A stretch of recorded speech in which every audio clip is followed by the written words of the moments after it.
Avremmo voluto fare di più, naturalmente le risorse in assenza di uno scostamento sono quelle che sono, si è comunque proceduto in modo coraggioso, partendo da un presupposto che lo shock che ha determinato la guerra ha colpito alcuni settori ma ha avvantaggiato altri settori. Si è fatta un'operazione di carattere redistributivo perché è giusto che non si facciano sovrapprofitti sulla guerra o sulle conseguenze. Il ministro del lavoro è convinto della bontà del decreto aiuti, un provvedimento che però non convince in toto perché è considerato insufficiente. Andrea Orlando però a Padova, proprio per incontrare il mondo delle imprese, lascia spiragli di possibili nuovi aiuti.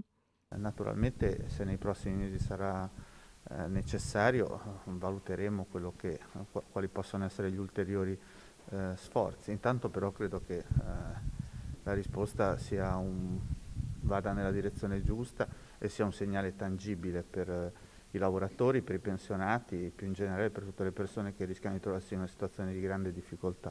Il ministro ha parlato anche del caro energia che sta mettendo a dura prova le piccole e medie imprese, tessuto portante dell'economia veneta. Speriamo che sia una situazione quanto più breve possibile.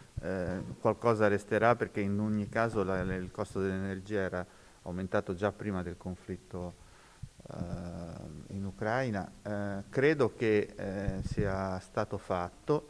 Naturalmente dobbiamo ancora fare di più, dobbiamo lavorare per aumentare la differenziazione del nostro mix energetico, in questo senso si sta operando e dobbiamo lavorare anche poi per dare una mano a chi ha un conto energetico più alto e da questo presupposto sono partiti i provvedimenti che fino a qui abbiamo portato avanti e che proseguiranno finché ce ne sarà bisogno.